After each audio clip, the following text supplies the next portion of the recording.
No es posible intentar un análisis de lo que fue una semana clave para la política provincial sin detenernos en lo que, por absoluta casualidad, ocurrió a nivel nacional en el inicio de la misma, cuando el presidente Javier Milei emplazó el busto de Carlos Menem en el Salón de Honor de la Casa Rosada, diciendo que, les duela o no, ha sido el mejor presidente de la historia. Ya antes, en el Día de la Mujer, su hermana Karina le había cambiado el nombre al Salón de las Mujeres, rebautizándolo como el de los próceres y colocando la foto del expresidente Menem como uno de ellos. Con ese reconocimiento del presidente libertario fue que comenzó la semana en cuyo cierre el peronismo de La Pampa celebró su congreso provincial.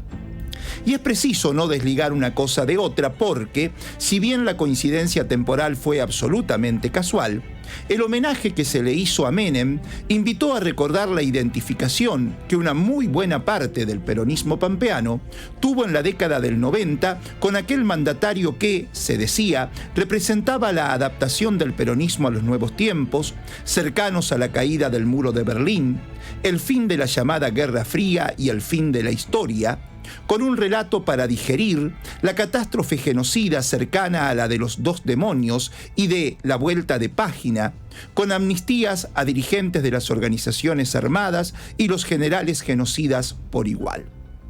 Un peronismo, acorde al consenso de Washington, muy lejano a su histórico núcleo duro dogmático de las banderas de soberanía política, independencia económica y justicia social, pensado más que nada como una identidad popular y no como un programa político emancipador. Un peronismo pensado más como un folclore y una lógica de poder para acceder al gobierno, que como un movimiento con una teleología basada en la ética de la justicia social, desplegando un programa que significó una mayor dependencia económica al llevar adelante una política de mayor endeudamiento con organismos internacionales, como el Fondo Monetario Internacional,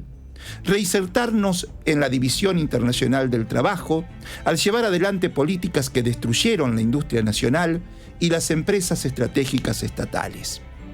Una preponderante dependencia política con Estados Unidos, a través de llevar adelante una política internacional de relaciones carnales con aquel país, al adherir a su programa político y económico continental, resultando todo esto en mayores niveles de injusticia social, con tasas de desempleo de 2 dígitos y una distribución regresiva del ingreso. Es así que claramente, tomando como referencia la doctrina y la filosofía que el general Perón se encargó de desarrollar, definiendo lo que es o no es el peronismo, dejando en claro cuál es su núcleo duro dogmático, su teleología frente al riesgo de sufrir un vaciamiento que convierta al movimiento en instrumento para la dependencia económica y la falta de soberanía nacional, donde reine la injusticia en nuestra sociedad. Y como claramente de eso se trató el menemato en los 90, se puede afirmar que se trazó lisa y llanamente de una traición, algo que el homenaje de Milei termina certificando. Pero Menem en La Pampa fue electo con el 50% de los votos en 1989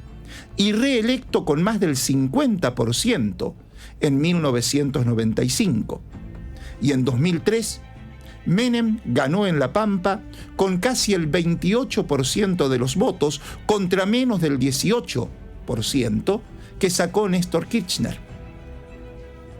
Y a esto es importante marcarlo porque en los días previos al Congreso, dentro del Partido Justicialista, se escuchaban voces que, sin reivindicar a Menem, cuestionaban duramente, siempre por lo bajo, la dureza confrontativa del gobernador Sergio Silioto con el gobierno nacional, ya que, decían, advertían que una muy buena parte de pampeanos y pampeanas le adjudican al gobierno del monigote de Alberto, a quien votaron por el contraste entre el gobierno de Macri y el previo de Cristina, la incapacidad para revertir el derrumbe del poder adquisitivo de salarios y jubilaciones que se produjo en el macrismo, con cuya lógica Alberto negoció la deuda y gobernó. Esos sectores, dentro del oficialismo, sostenían que la hipérbole del gobernador respecto al actual presidente ignora que Milei se explica con mucho de lo que no se hizo o se hizo mal en los últimos años de gobierno peronista, porque ahora a la gente le entra el discurso de que se gastaba como locos, que no se hicieron reformas fiscales a su favor y que Milei está yendo contra la corrupción. En definitiva, no pocas voces del peronismo pampeano instaban a Silioto a que, aún sin concederle nada a Milei por el ajuste al que somete a la provincia, se encaminara hacia algún tipo de negociación. No obstante eso, en la Cámara de Diputados, los legisladores peronistas fueron unánimes a la hora de rechazar el proyecto de resolución de sus pares del PRO y del MID que proponen instar al gobernador Silioto a aceptar la propuesta del presidente de la Nación Argentina de asistir a la convocatoria del día 25 de mayo en la provincia de Córdoba. El contexto previo al Congreso se complementó con el anuncio del gobernador de las promociones del Banco de Pampa de incremento del límite de las tarjetas de crédito, préstamos en 20 cuotas a través de las tarjetas con bajos intereses y créditos a tasa cero para el pago de aguinaldos para los dueños de comercios y empresas. Celebrado todo esto por la presidenta de la Cámara de Comercio, Graciela Béjar, porque ante la merma del consumo, dijo ella, permitirá sostener las actividades y los puestos de trabajo. Aunque antes, insólitamente, Claudia Béjar había repudiado el paro contra Milei, justamente el provocador de esa caída en el consumo. También, en el contexto previo al Congreso, hubo que sumar el inicio de una nueva novela en el ámbito legislativo con su proyecto de aporte solidario, donde la oposición se niega rotundamente y el bloque oficialista avanza cansinamente. Y parecía llegarse al Congreso en un marco de menor tensión que la que se advertía en los últimos tiempos entre los dos sectores cubiertos bajo el mismo manto de la línea plural: los identificados con el ultrabernismo y los señalados como siliotistas, con respaldos oficialistas por fuera de la agrupación liderada por el exgobernador Berna. Ambos bandos se repartirían la mayoría de los cargos partidarios y Silioto no comprometería la presencia del conductor en el Club Estudiantes, bajando a su candidato, Facundo Sola, para sustituir al jorgista Fabián Bruno en la presidencia del Congreso, que quedaría entonces en manos de la promovida por el ingeniero, la vicegobernadora Alicia Mayoral. El intendente de Realicó no quedaría muy contento, pero no era un costo demasiado alto con el que el gobernador pagaría la tranquilidad que reinaría en semejante cita. Pero algo pasó. Ya en el mediodía del viernes trascendió que Alicia Mayoral no sería la presidenta y al día siguiente, si bien los bernistas estuvieron todos, el exgobernador no participó del Congreso. Y aunque en la lista de delegados y delegadas titulares al Congreso Nacional fueron designados Alicia Mayoral, Daniel Lovera, Fernanda Alonso y el propio Carlos Berna, ningún otro u otra de su sector ocupó cargo en el secretariado del Congreso, que terminó teniendo como presidente a uno de los más siliotistas de entre toda la concurrencia, su secretario de Trabajo y Promoción del Empleo, Marcelo Pedeontá. Algo llamativo. De todos modos, la distribución de cargos no generó ningún desencuentro, al menos explícitos, y todos parecieron conformes. Y después del sentido homenaje a Rubén Marín, destacándoselo como el padre del peronismo de La Pampa, hacedor de viviendas para crear hogares, escuelas para igualar oportunidades, hospitales para tener derechos a la salud, caminos para encontrarnos y servicios para el bienestar de cada familia pampeana, al que Silvia Gallego despegó de las políticas privatizadoras de Menem, marcando que defendió el Banco de La Pampa y lo hizo crecer aún más para que hoy pueda ser la herramienta que pueda ser usada para impulsar la economía provincial. Después de esto, el gobernador reafirmó su posicionamiento anti-Milei. Cuentan que en la previa desactivó cualquier intento de pedido de morigeración en su discurso, dando por cerrada cualquier discusión, explicando: ¿qué quieren que aplauda? ¿El 8% de inflación del que se ríe Milei? ¿A costa de qué es ese 8,8%? A costa de miseria, de hambre, de desocupación, de tarifazos, de jubilados cagados de hambre. ¿Eso quieren que respaldemos? ¿Eso dicen que la gente votó? No, yo a ese lugar no me corro, les dijo Siliotto. Y en su discurso llamó a resistir el embate de Milei, que busca asfixiarnos económicamente. Pero esta no debe ser la lucha de un gobernador. Hay que poner la unidad por encima de todos y de todo y cada uno y una de las dirigentes y militantes para que tome el bastión de Mariscal y se ponga a la altura de las circunstancias. Es momento de estar más unidos que nunca y de discutir, pero tengamos en cuenta que en el peronismo no sobra nadie. Con eso último, Siliotto dejó en claro que más allá de la coyuntura, que es lacerante, y que para su atención le pidió a la militancia que le exijan a los funcionarios que vayan al territorio para dar respuestas, el peronismo en La Pampa tiene que empezar a ordenarse para los compromisos electorales, que, después de los ocurridos en las presidenciales del año pasado, se presentarán como inciertos para un partido que viene invicto desde el año 1983. Siliotto aseguró que su objetivo es entregarle el mandato en 2027 a un compañero o dirigente popular, pero a su vez dijo que hoy estamos peor que el año pasado y no tenemos indicios de que esto vaya a mejorar. Y si bien manifestó que tenemos que entender entre todos dónde está el enemigo,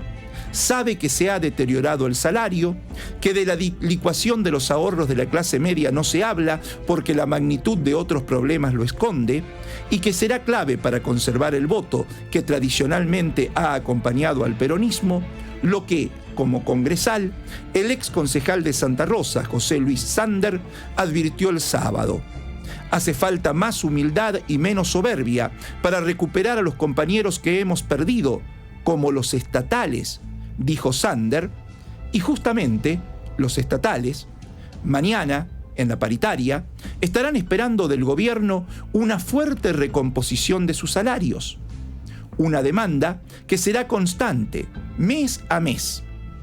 y con la atención puesta en la revuelta de Misiones, que los alerta a todos, Siliotto comparte con Milei un mismo temor,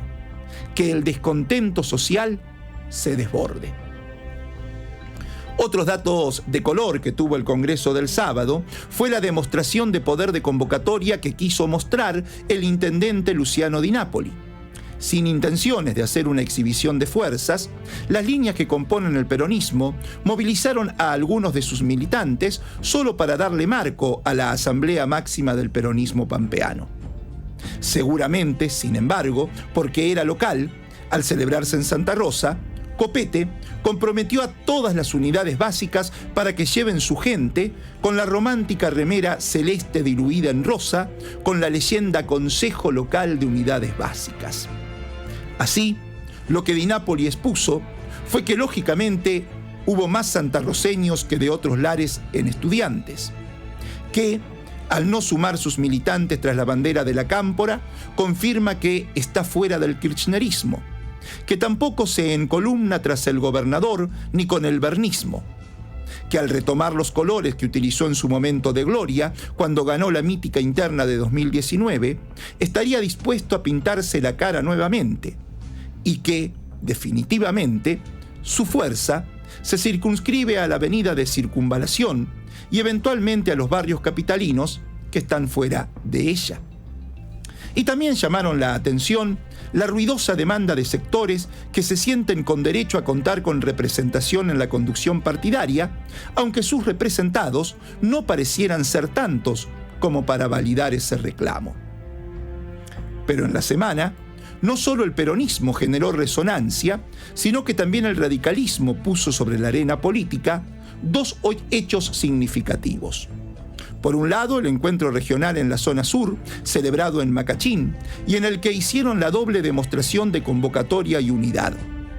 Hubo intendentes, concejales y autoridades partidarias de esa región, y se vio a figuras representativas: al senador Daniel Groneberger, a la diputada nacional Marcela Colli, al poli Alto Laguirre, a los Torroba, padre e hijo, al exdiputado y a quien heredó su banca. Informaron que debatieron políticas de gestión local, provincial y nacional. Pero mostrarse en semejantes movidas es porque se tiene lo electoral entre ojos. A eso lo confirma la presencia en el lugar de Martín Berongaray, que parece haber vuelto con todo y por todo. En la semana se lo vio asiduamente en la Cámara de Diputados de la provincia y él mismo se encargó de difundir un mapa pintado de amarillo en los departamentos en que se impuso sobre Silioto, que son casi la misma cantidad de los pintados de azul en los que ganó el candidato justicialista. Así, recordó que hace un año le faltaron poco más de 11.000 votos para ser gobernador, que es casi lo mismo que anunciar que irá por ellos, ¿o no?